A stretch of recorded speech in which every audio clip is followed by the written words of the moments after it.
for inviting me back. As I said, it was pretty raw last year. I think I was probably only about 6 months in the country, so even just getting down here was a bit of a challenge at that point in time. But we're starting to get my head around it now, and we thought it was just a good chance to take you through probably two things. I mean, in the last 12 months, there's been a lot of stuff happening with Participation Growth, which is the department I'm fortunate enough to head up on the executive of the ECB.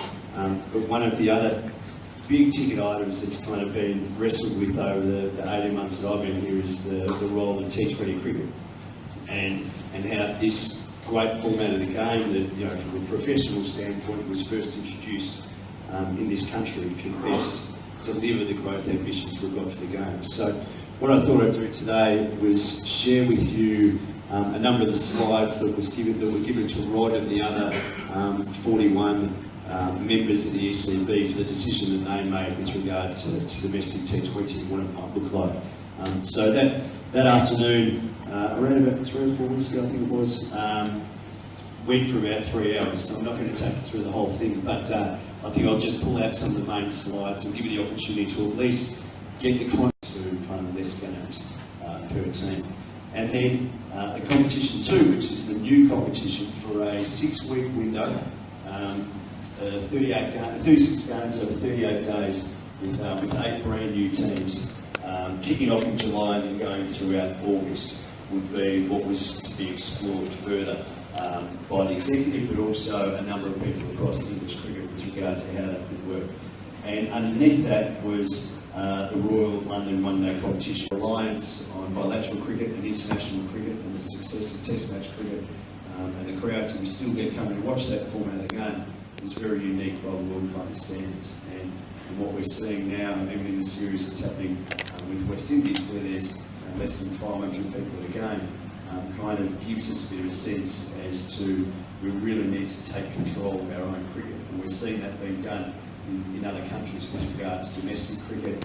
Obviously the Big Bash in Australia, the IPL, South Africa's launching their equivalent this year. The Caribbean have got theirs up and going. So there's a lot of pressure on cricket bodies to actually control their backyard and maximise their backyard, because this uncertainty around international cricket is quite scary and quite compelling as to what that might look like moving forward. Then we heard from a guy by the name of Gareth Belch, which is Two Circles. So Two Circles is an independent organisation that have worked with not only the ECB but also the first-class counties. And I've pulled out some of their data, but what was actually asked of them back in September was to try and give a taste as to the impact of this new competition or the new schedule might have on actually growing the game. And they kind of gave us a few comparisons, and this was one slide that kind of stood out to me where we compared ourselves with rugby. I think most people in this country would say, comparatively, values-wise, size of sport, cricket and rugby are pretty close. Now, from a follower's perspective, there's about 10 million people that follow both sports. But what rugby actually had is their annual attendances each year is around about 5 million. So across all their content, all the stuff that they kind of play in the professional game, loosely, most years they get around 5 million attendees. Our competitions, around about 750 matches per year, we're still only attracting 2.3 million people on average per year to come and watch our competitions. And so, automatically there's an opportunity there just to get our existing fans to try and watch some more cricket. The other thing you kind of touched on was how other sports are using big events to actually grow their total pool. We spoke about the Rugby World Cup, which in a year where you'd expect that people may make a decision as to which type of format they follow, they actually had an additional 2.5 million people attend rugby union in the year of the World Cup without having an impact on their domestic competitions. A lot of those would have been obviously people coming in globally for the event, but also attracted new people. The Big Bash, I think, is an interesting one. A lot is spoken about it, essentially cannibalising Test match cricket, but that's not actually what they're seeing. They're actually seeing a 71% growth in the total number of people going to cricket across all of Australia. So this thought and theory that Big Bash is bringing more people to the game is coming through in droves, and they're now seeing 2/3 of the audience of the Big Bash League game is now part of this there with their family. It's really changed the landscape of attendances in cricket. And then obviously we know what the Indian Premier League has done, being the 5th highest attended sports league in the world. He then, I won't even try to go into the details to how he's come up with these numbers, but he did some rationale that said, based on all the indicators and everything we can kind of see, with the new schedule, he would anticipate that we would get to the point where cricket fans and viewership could potentially double by 2024.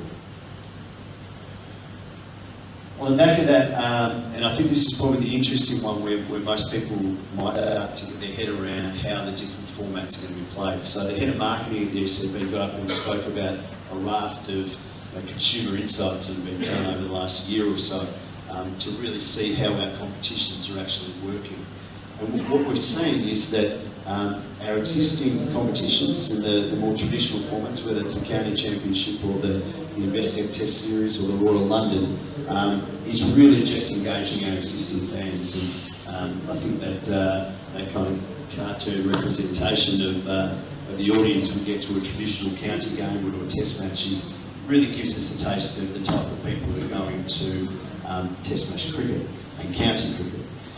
Then what we've seen is what T20 Blast has done is actually exactly what it was designed to do, which was to re-attract lapsed people back to the game. So our existing fans, give them something that brings them back into the game. Now all the stats we've seen over the last 10 years where we've been capturing the fan stuff is that the amount of fans in cricket really hasn't changed in 10 years. So it's around about 9.4 million parents and around about 1 million kids would say that they're fans of cricket. So what T20 Blast has done is, yes, the attendances are going up, but it's not actually bringing any new people to the game. And I think when we kind of got in underneath the layers of that, that was, you know, what it was designed to do was to attract those lapsed players, but really hasn't done anything in growing the game per se. And this is where the new competition is aimed to do.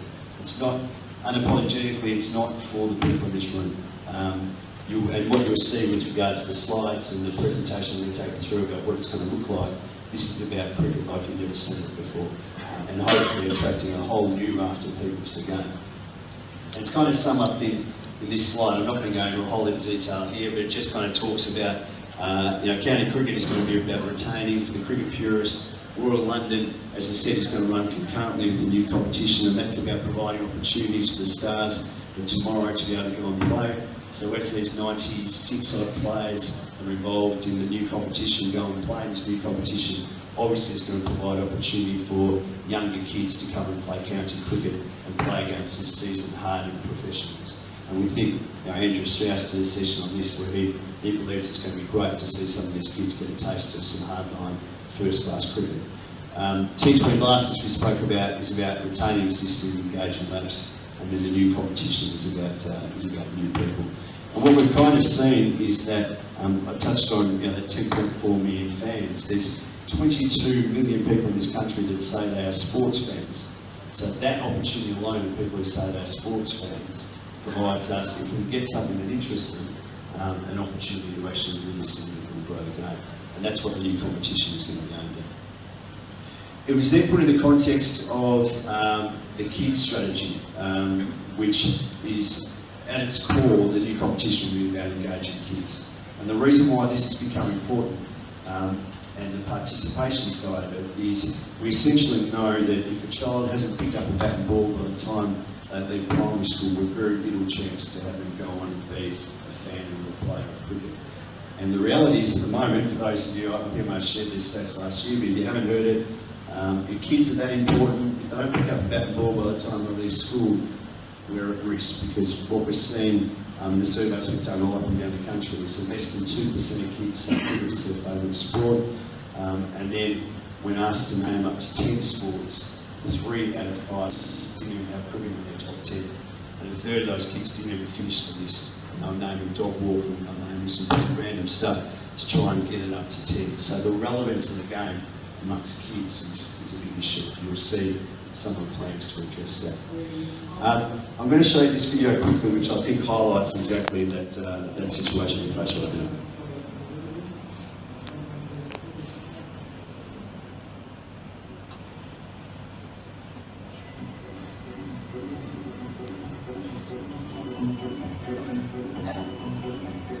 My favourite sport is basketball. Football. Table tennis. Football, yeah. I watch football, but I don't play games. I do. Really. John Cena. Wrestler. John Cena.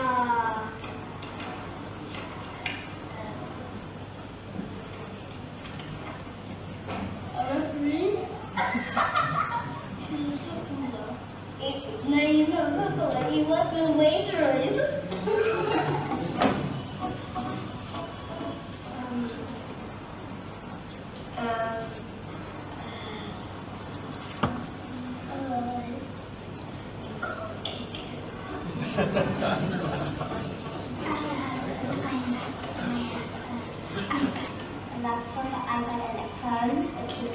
A laptop and a tablet and a phone.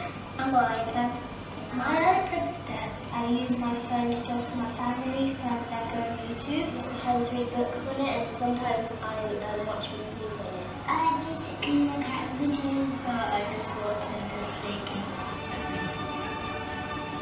I like cricket a lot. You can hit a ball as far as you want. I'm gonna like this. I'm gonna like this. I like the way how they bowl, what they wear, I like their gloves. I like hitting the ball. I can be very active and I can learn lots of skills. You get to know more people and you get more friends. I'll make cricket a little bit more funner. There's a button and it's a machine. It gets the ball out and then you can hit it.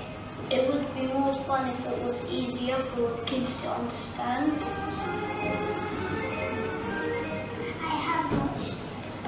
I had to watch it because my dad said.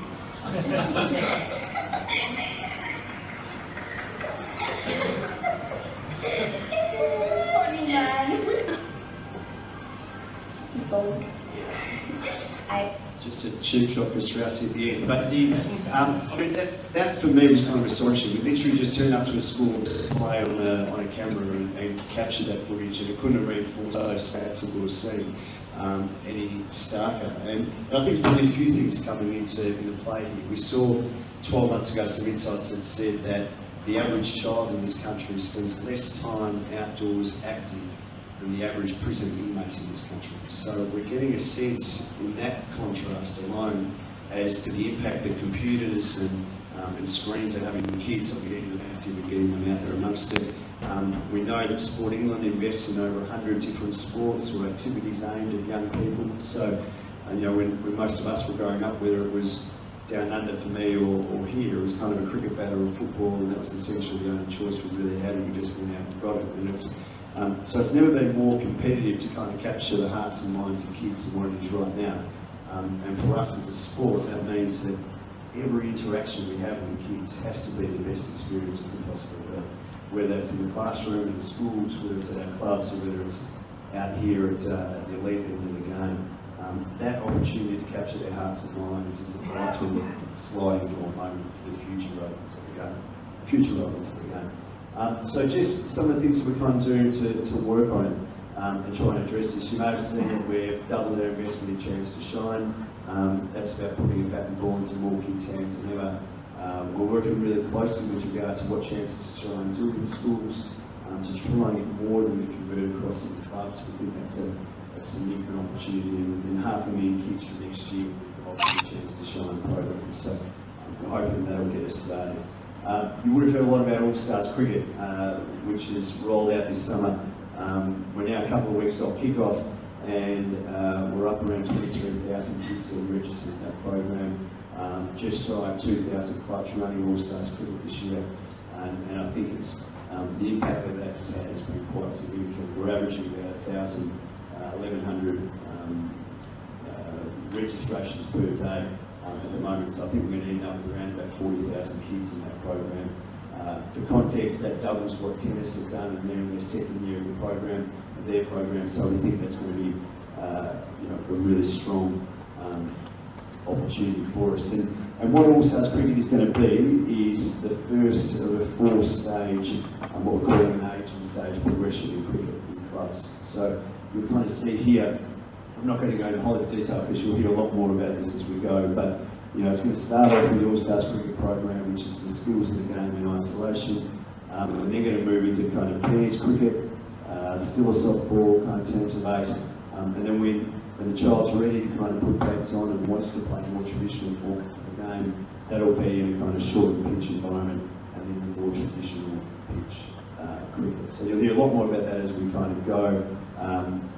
This was a project that was kind of run in Australia, started about 5 or 6 years ago, and they actually doubled the amount of kids playing under 12s cricket, and they halved the number of extras in a traditional under 12 cricket game. So I think we've got a far greater opportunity to do it better here with the short pitch stuff that's been worked on here, but you'll see more on that to come.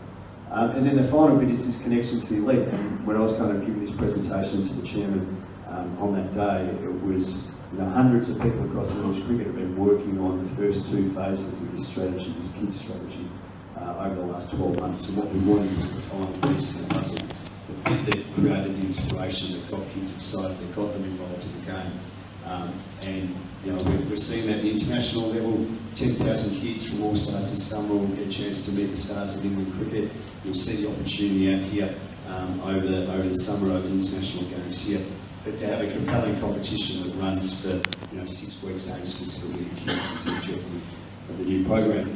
And I'll kind of just quickly share with you a video of some of my own personal experience as to what that means. This is about a competition that's aimed specifically at kids. From the minute they get off the train, the marketing, the advertising, the teams, the experience at the ground, in the grandstand, on the ground is all about them. And this is a video that kind of sums up that was circulated around everywhere in Australian cricket.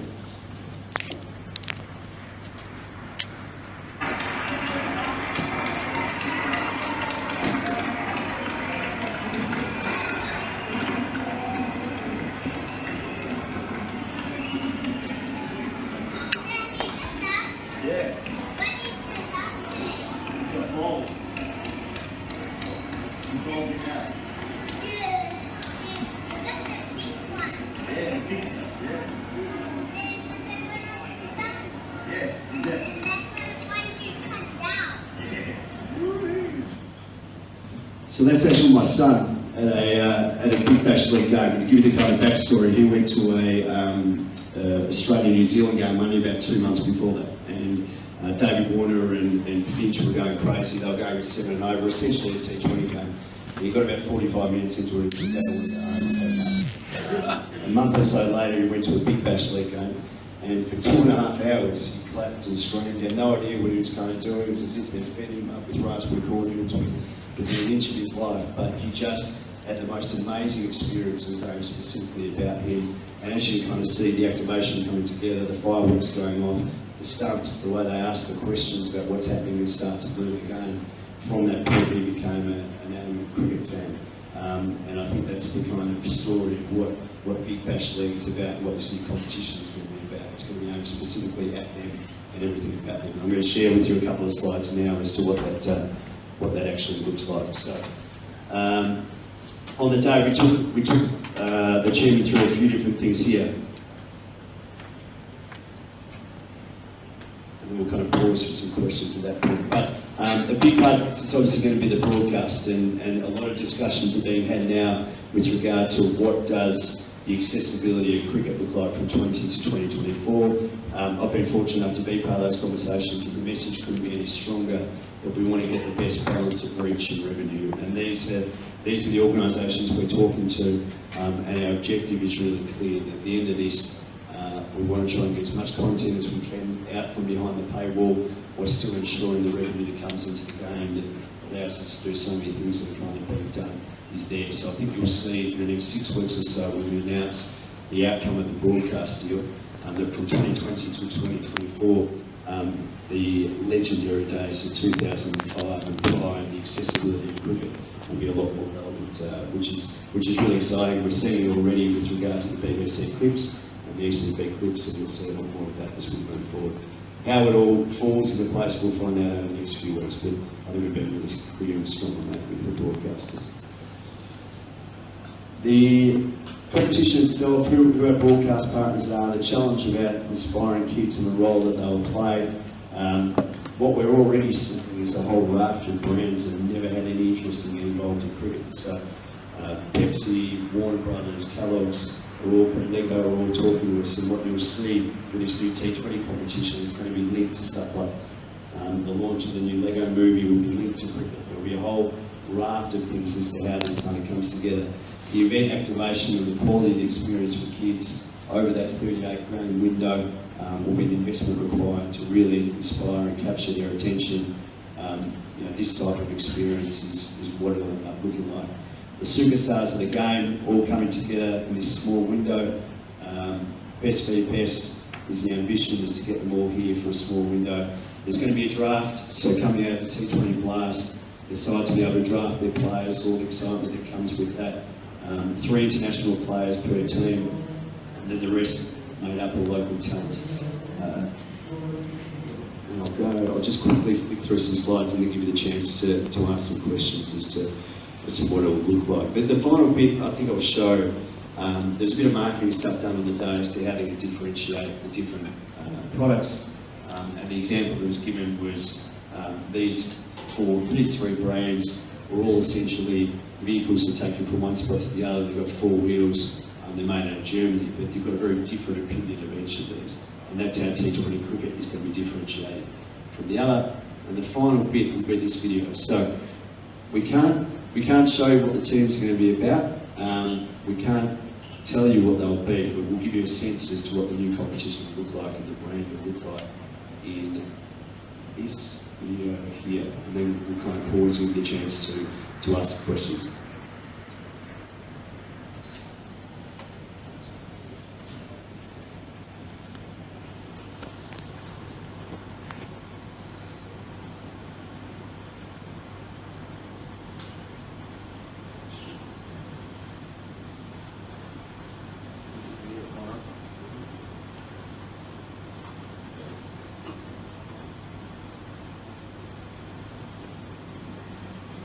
I'll come back and I'll get that video going because I think it shows. But whilst I'm doing that, does anyone have any questions at this point in time with regard to the new T20 or how it's going to look into participation or just general questions about that kind of topic and stuff? I personally think the only way we're going to get kids really interested in cricket is get on free to view TV. I work in schools quite a bit and I speak to my kids quite often about cricket. They go to parents, especially in state schools, who can't afford sky-high bills, sky charging. And I think the only way we're going to get back into cricket is to go on free to TV. Yeah, I mean, the ambition is that there will be a large carve-out on freeware. So, and I think Sky, the reason why Tom's going so hard to do this broadcast deal now for 2020 to 2024 is that there's a really unique time in the broadcast market. I mean, BT are really active. They're putting cards on the table. They want to be a sport provider for the next 15 years or so. And it's that competitive tension that's allowing us to shake the foundations of the model that Sky kind of operates with. I'll be very surprised if they don't end up with a significant amount that's going to carve down on free-to-air. But also digital, looking at YouTube, looking at different other ways for kids and families to be able to access the competition. Matt, next question. Could you just repeat the question for the room so they can hear it?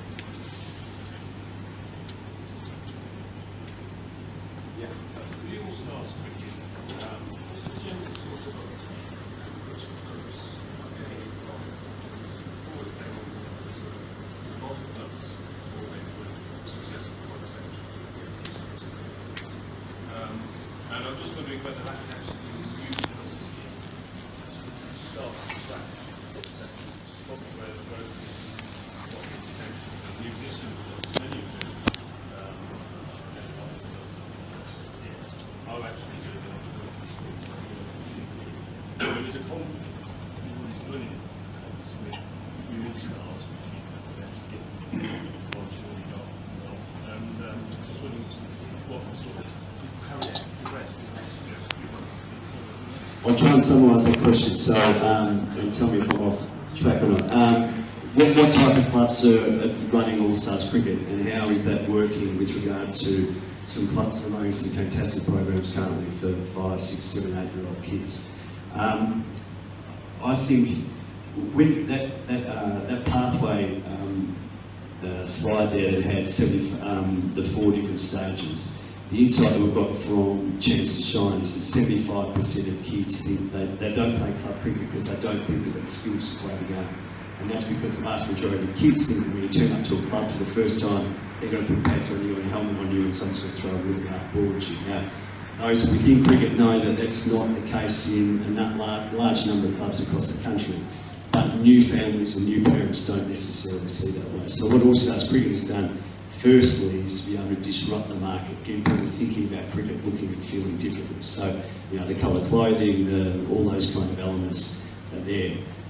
I think what we've managed to do with All Stars Cricket is take the learnings from some of those great programs. We worked with clubs over the last 12 months prior to launch to pick out some of those great things, and then use the scale and the reach of the ECB to take that to a whole new level. So if you think about that quality first experience for kids and parents, which is what All Stars Cricket is, around about 5 days out from the program, the child receives a backpack.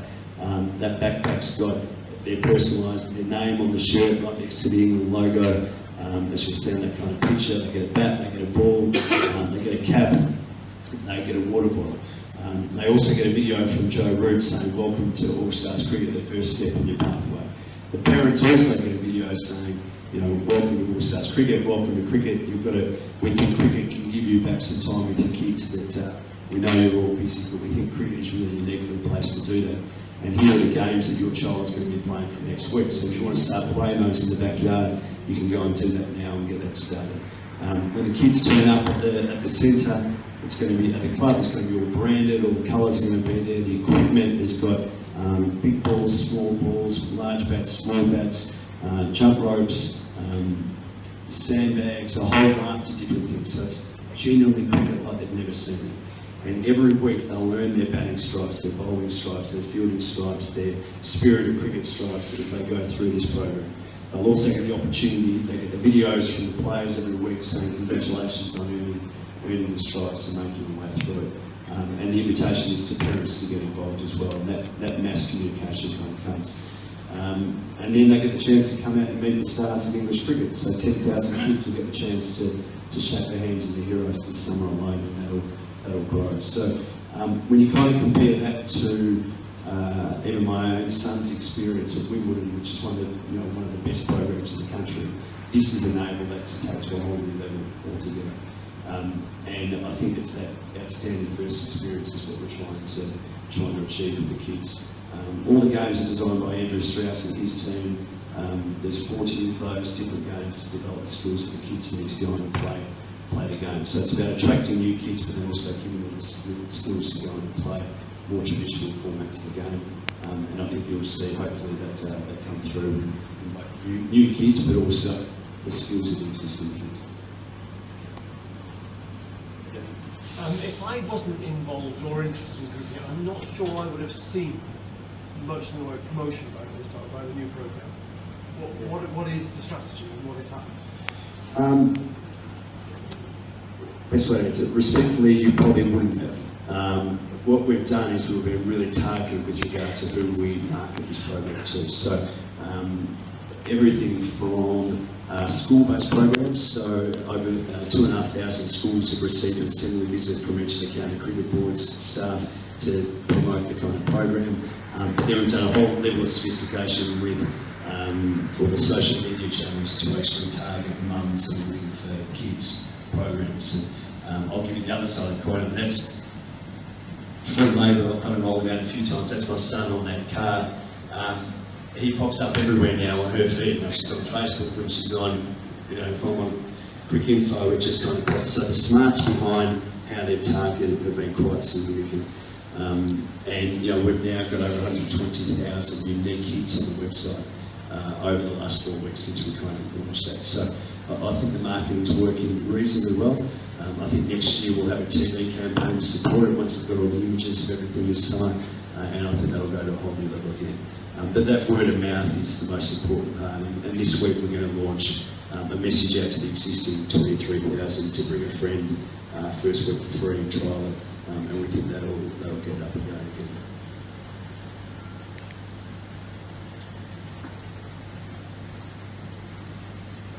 Okay, we'll flip through. I might come back. I'll come back to that video because I think it does show exactly. I'm going to get into the participation. It's literally half a dozen slides as kind of conversation starters here, as much as anything else. Participation has been steadily going backwards over the last period of time. Over the last 3 years, we've kind of managed to, or 2 years, we've managed to stagnate a bit of that. And I think it's mainly driven by this. And you've probably seen this at your local clubs. In 2016, we had just shy of 900,000 players, of which best part of 500,000 were those returning back to the game again. 80,000 were people who had dropped out of the game but had come back. We attracted 320,000 people into the game, but 370,000 dropped out.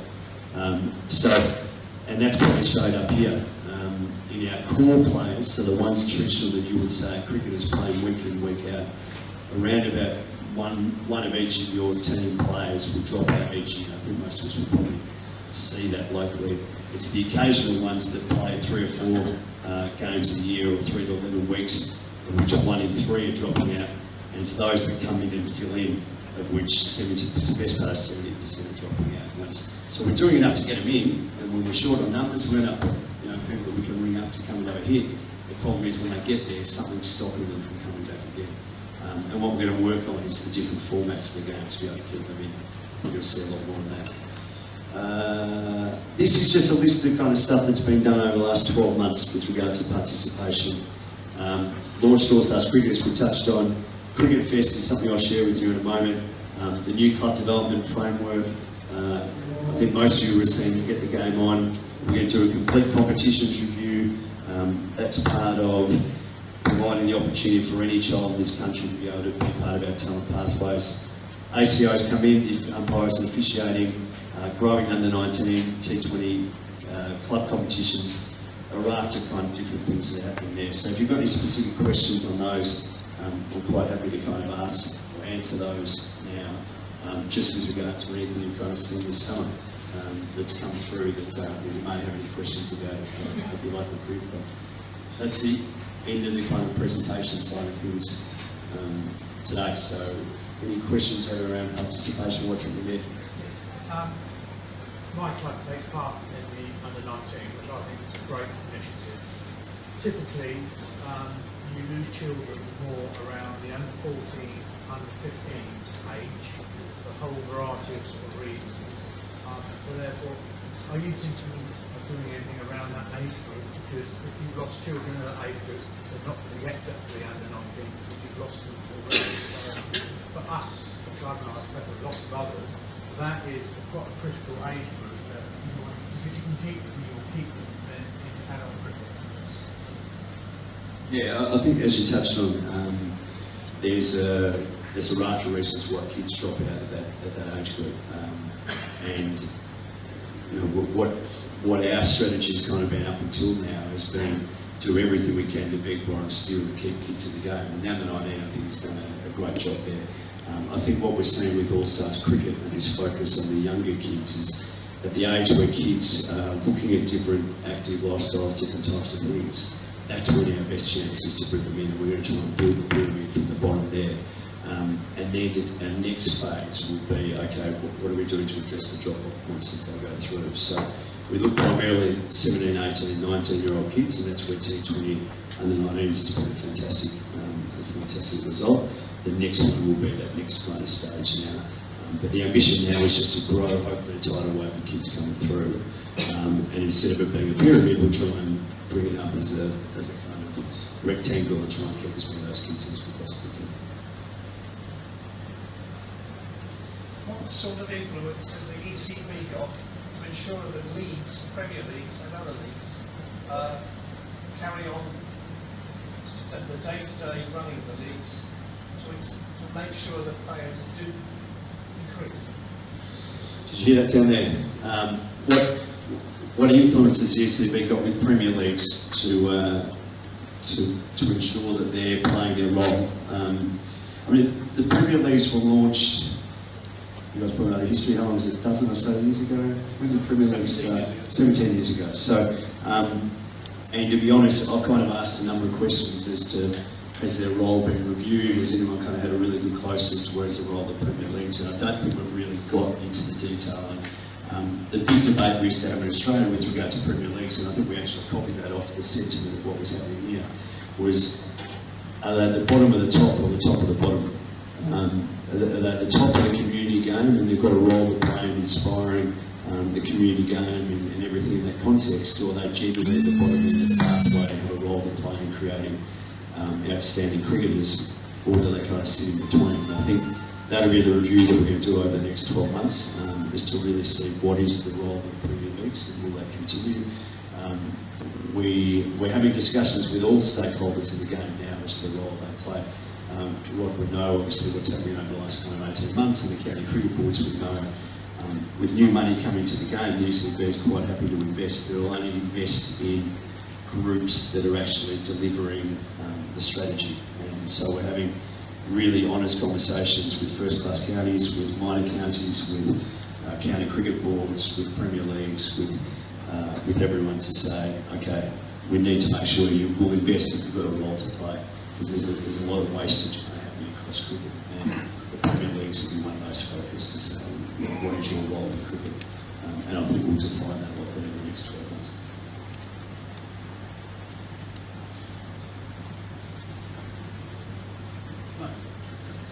Coming back to the question about schools, did you just want to expand a little bit on chance to shine on all the stars in schools, because there may be windows of opportunity there that we're not all familiar with? Yeah, I think the question was how we connected Chance to Shine with All Stars Cricket. I mean, what Chance to Shine gives us is obviously 10 years of kind of history of work in schools and a strong brand, but also allows us to access funds to grow the game that we may not get if we're kind of going out there as the ECB. So, our partnership with Chance to Shine will continue, and we're going to invest in them. But we've done a lot of work in what does Chance to Shine actually deliver in schools, and how do they promote All Stars Cricket to get more kids converting across into clubs. I think at the moment, depending on what part of the country you're in, it's as low as 1 in 10 kids are converting across into traditional clubs. And we've really shifted their mindset. Their mindset was very much about, first and foremost, it's about giving kids a great cricket experience, and if they happen to turn up in clubs after that, well, that's a bonus. What we've got them thinking is that their role is almost sampling cricket and providing opportunities to signpost kids to more sustainable cricket participation. So I think you'll see a lot more connectivity in that context. Having one brand that goes across will obviously help with All Stars Cricket. I think we'll find that hopefully they'll find a lot more kids in cricket.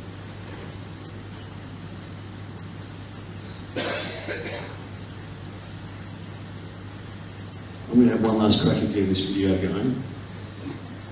If you want to reflect on any of my questions, I won't throw out.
Time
So that gives you a sense as to what it's going to look like, how it's going to be completely different to cricket. I think that the context, it's a night of family entertainment where a cricket game happens to break out. You know, that's going to sound pretty radical to a lot of people in this room, but as I said before, respectfully, this new competition is not for us. County cricket will still be there. Obviously, the strength of the county badge across Royal London and the T20 Blast will remain for us traditional county cricket people. But for 6 weeks every year, there's going to be something aimed specifically at kids and families, and getting them into the game, and hopefully they end up with a lifelong love of the game, and something that's interesting enough to light that spark in the hearts and minds of kids and families. So that's all I had to kind of cover off as far as the presentation side of things. If there aren't any more questions. Oh, yep. Can you talk some more about the All-Stars group? Even being involved in it, we haven't seen very much. So, where is RPG going? And our county board seems to be doing a great job of trying to corral us together, but we're not getting very much fruit from ECB or sort of branding as All-Stars. I'm wondering if we yet starting to see that. Not much coming through for clubs, you know. Clubs, actually, tell clubs what's happening out in the world for marketing and It should be. I'm sure it is. Yeah, no, that's okay. We're not competing as targeting. Yeah. We don't know Okay. who competing as targeting are or what you're targeting them. So this is actually to get more kids to play, or we're talking about get more clubs to sign up in the program? Kids to play. Okay, so the marketing side of things is probably best in this one. So as we touched on the whole digital kind of marketing, there's been around about £2.8 million across school visit programs, across the website to be able to promote it, across digital marketing, to invest in getting the program up and going, to support clubs and delivering of it. You know, as of last week, the kids are starting to receive their packs, so if you go to hashtag Big Moments, you'll start to see a whole heap of imagery there of kids sleeping in their gear, kids losing their ball already over the back fence, going to sleep with the bat in their hands. That's all kind of happening. All the clubs are starting to receive their gear and have been for the last couple of days. At the England Ireland game the other day, the kids were out on the ground. A lot of PR marketing. The club training has kind of started for the delivery of the activators. That's all in scope. Stuart Broad did a piece last week where he went and visited 2 kids and delivered their kids for them. So it's been a kind of 5 or 6 week national marketing campaign up until now. And if you haven't been involved, it's probably understandable. Yeah, okay. Yeah, a lot of it's going through the activator, so the person we kind of put forward as the deliverer. I should have done the training, we should have done all that sort of stuff. And you know, the school visit program, you would have had a handful of schools in your area that have had it promoted as well. So yeah, okay. So maybe speak to the county cricket boards if you went out last fortnight, crack at getting kids across the line. But there has been a fair bit going on. It's great. Yeah. Yeah. John might touch on that now. Never want to dodge a bullet. I don't know, let's put it. The national marketing, I think, has been fine. Perhaps what we might work on harder next year. There's a fantastic video of Stuart Broad delivering an All-Stars kit to a little girl and engaging with the family and so on and so on. Maybe for next year, with good luck, following wind, the blessing of the PCA and the Hampshire dressing room, maybe it could be James Vince doing it for someone in your club. But that's ground yet to be explored. I mean, what we've gone from is a national campaign beamed out, with us locally chasing people to engage with it, and perhaps next year there's a middle level, either regionally work or Ben through us, where we might do some of that more actively at a local, mirror that at a local level, if that's not confusing the brand and messing things up. So that's something for next year, and maybe one or two activators that chewed my tender parts, saying that they're scrambling around now, doing things that they would have rather done a month ago. Does that help? Yeah, I guess from the launch of it, when we mentioned the dates again, when you mentioned the dates, it's not been very long. So it was very, say last minute, it was very compressed. But we didn't know what to expect by way of support. And I know you guys down here have done a great job providing what we can, but I'm not sure they're getting a great deal of support now from ECB. So they're scrambling around trying to find information.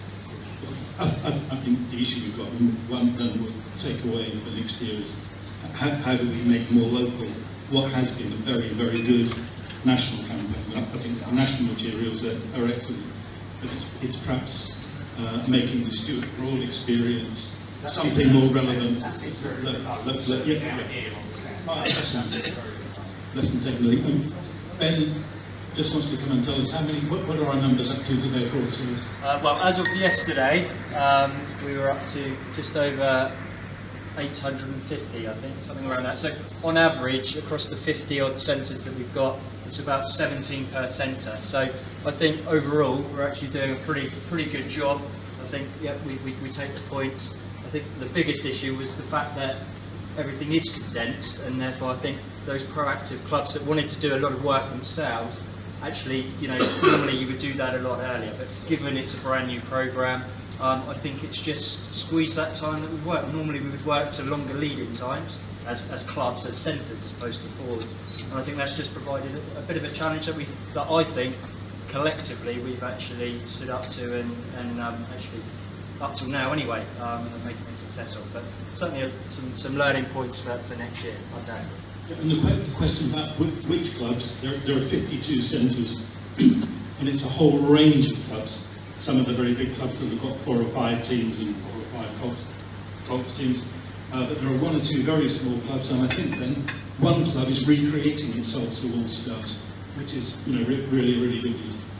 Did you want to ask a supplementary? No, it's connected with that. I do get the feeling that when enough conversations took place with clubs who already running very large successful cross-sections took place before actually taking the best way of doing it, it does feel like there's a bit of a disconnect between obviously what's being marketed to parents and actually the clubs who are then going to run the actual cricket. And whether perhaps more private clubs that have got the plus points are successful to get the 7-6-year-olds in, perhaps work a bit more with them. Perhaps you have been, but I perhaps haven't seen enough. Find out what those clubs are doing and how they're getting these kids in. Because we're finding a bit of confidence in all stars and what we're doing already, because we've got all our sections doing all the other sections and I still there's a bit of perhaps not enough contact with some of the clubs. Okay, I mean, I accept your perception is absolutely valid territory for you, but I know a lot of the very big clubs, and I'm really struggling to think of too many that had a decent offer for 5 to 7-year-olds. So some of them took them 7+ to prepare them for the under-9s, but to get it like people right at the beginning of Key Stage 1, I think is a major breakthrough. Sorry, Matt. No, I was just going to dovetail from the other one as well, so this condensed nature of it. What we actually did, the last thing I wanted to do was be some Aussie that comes and lands in here and says, this is what we did in Australia and you're all going to do it again. So last year was very much about trialling different solutions and going around speaking to clubs. So we spoke to over 100 clubs, so we trialled it with over 100 clubs, looked at their kind of solutions, what they're working on, spoke to another 100 about what was kind of working, and then we did a full review in September with regard to what that looked like. That then became the brand, and then became the organisation that we kind of spoke to that works with Disney and Kellogg's about, you know, what does All Stars cricket look like, what are the colours, what's the 40 games that Strauss and his team kind of worked on, what are those learnings. So we kind of spent September, October, November doing that, bundling it all up, and then the invitations came out to you guys for the road shows that happened in January. So we did that as quick as we kind of possibly could, but I was really firm to say that And we have seen some great things being done in this country that we didn't do in Australia. So those week-by-week communications to parents and kids aren't done there. The particular games are different, the emphasis of the games. So Straussy wants to see kids coming through with a lot more agility in the field. So there's a lot more fielding games than what there was in the Australian program. The week-by-week earning of your badges to that. So there's been a number of things that we've learned since we've been here. And I think that's kind of all adds to what All Stars Group is about. But you know, we're year one and we're having kind of decent crack at it, and I think everyone that's been involved should be really proud of what we've kind of achieved at this point in time, which is an outstanding outcome given January was the first time clubs heard about it. To have 1,723,000 kids is great. And knocking off tennis, which is a pretty good outcome as well. Just a quick follow-up on these sort of big schools and what have you. We've had a couple of phone calls from parents who are a little bit confused when they're trying to register, because we linked to 2 schools according to the website, and when you've had parents from other schools try to register, they've gone, well, does this mean I can't register with you because my school's not listed? So this has been a little bit...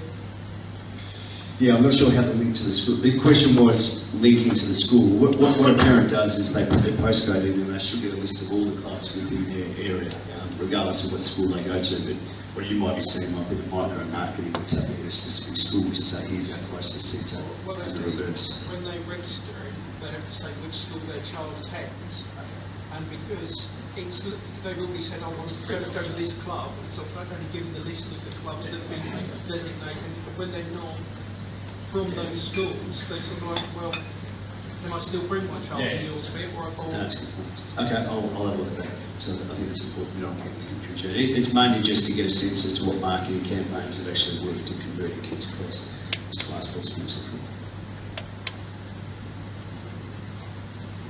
Yeah. Can I just say that the All-Stars scheme, the Chance to Shine, and various other things, clubs and junior sections, it's great that we're trying to get children involved. I fully support all that. But has any thought actually been extended to the fact that it takes people like us in this room to run these things?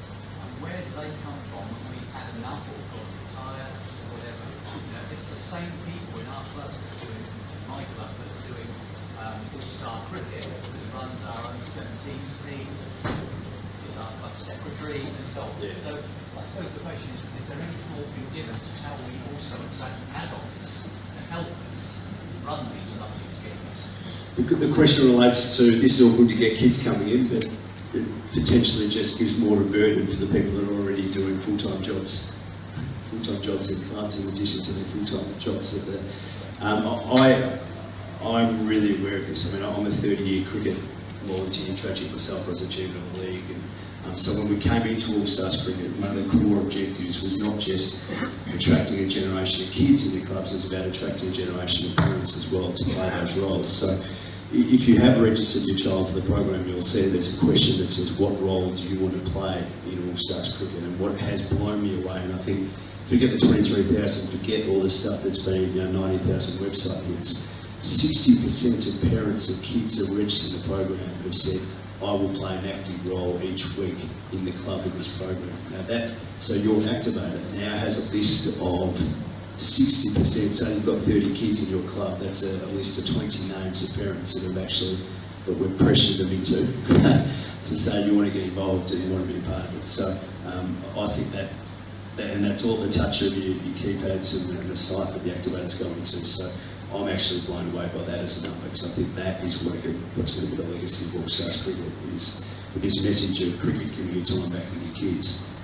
That will hopefully bring in the next round of volunteers and dads coming back to top up your junior team, your senior sides and all that stuff.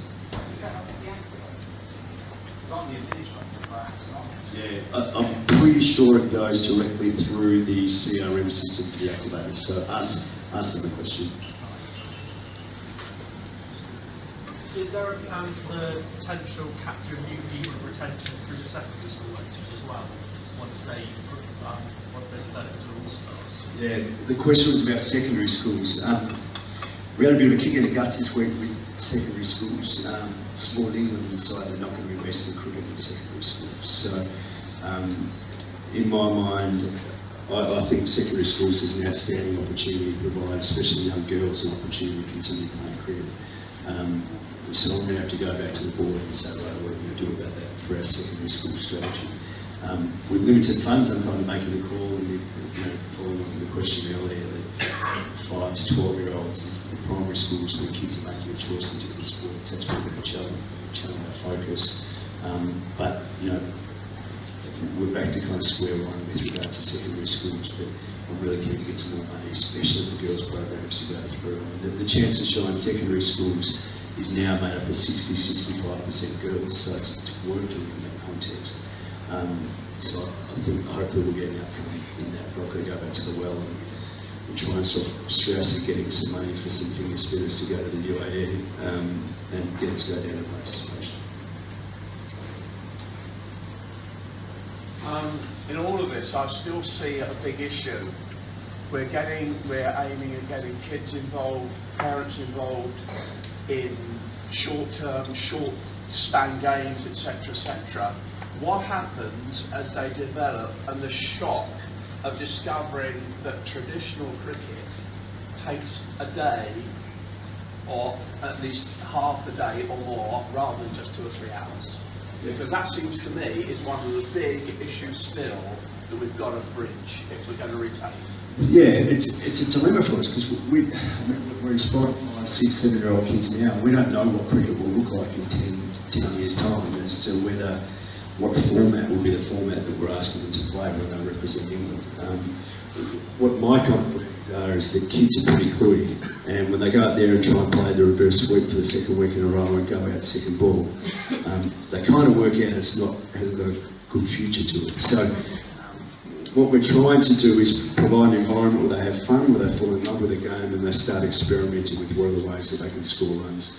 I think what T20 has done is actually develop the skills, and we're seeing a lot of it out here with regard to how well bowlers are activating now, how well fielders are fielding, and I think batsmen like Joe Root are proving that it's not all about reverse sweeps and that type of stuff. So I think kids are learning. I think they're kind of transitioning and finding their way through the shorter formats, and I think they'll learn pretty quickly once they've failed a few times that they still need to hold their wicket. We'll see. None of us have got the future ball to know what formats these kids will be playing for England in 20 years' time. The point that I'm making is the shock, particularly for parents, of suddenly discovering as you're progressing through that it's no longer 2 or 3 hours. It's going to take up 5, 6, 8 hours. Sorry, I think a bit.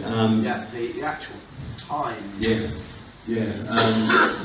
Well, that shock is being felt by traditional cricket players as well, that don't want to play 8 a.m. till, I know I still make this comment. Most cricket in Australia finishes about 6 o'clock, the barbecue kind of kicks in, the family's there, you have a couple of beers, kids are fed, wife's happy, I'm being cliche, you're home by 8 o'clock. First cricket game I played here, I had 5 missed calls on my phone at 8:15 saying stop drinking beers with the boys, and I literally just walked off the ground. It was a bizarre experience that cricket kind of goes that far when you kind of have got a family and whatever.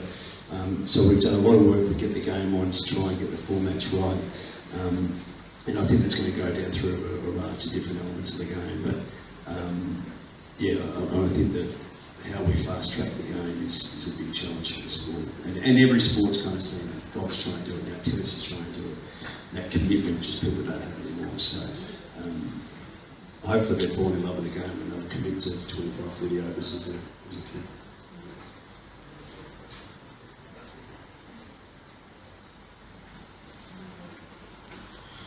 Okay, thank you for your time. Thank you for the chance to have a chat and the questions. Hopefully you get a sense that we're really keen to kind of have more of these conversations and learn more about what's happening out there and what's working. And I think that's one of the best roles of the best opportunity I've got and my team's got in the ECB. So when it comes to these days, and tomorrow I'll go to Yorkshire or Surrey or whatever in another county across the country and hear some other great ideas. And we're going to continue to try and share those. Luke Ryan, who's the regional head down here, is accountable for a cluster of kind of counties, and hopefully he's coming out and having a few conversations with you guys as to what's working and starting to share some of that best practice. So your club is doing very well for the kids program. It'd be great to kind of learn from. But we are we are as an ECB trying to be more authentic and open and sharing some of the strategy and some of the stuff that's going on. You'll see that I've started a kind of YouTube channel which will, the next, each month we'll kind of do a video on some of the big things that are happening as administrators of the game, whether that's governance or T20 or broadcast deal. So you'll start to see what's going to happen there, and if you've got to kind of sit down and watch some of that. But we're just genuine kind of cricket people that are trying to do the right thing. So we want to work more with you and get a really good outcome, because over the next 4 years of cricket, we've got an amazing window to actually leave a significant legacy. We've got a massive summer here with the World Cup for women and the ICC Champs Trophy. We then have India, Australia, Pakistan next year, and in 2019, which will be the biggest season, the cricket season in this country, with a World Cup and Ashes back to back before the new T20 competition happens in 2020. So we've got a great opportunity to leverage and maximise if we get our act together over the next couple of years to actually make a genuine change to the game and get your clubs flying and really thriving instead of just kind of surviving, which is my sense where a number of you kind of sit at the moment. So thanks for your support, thanks again for the invite to have a chat, and hopefully we get a chance to continue these conversations for the next few years to come.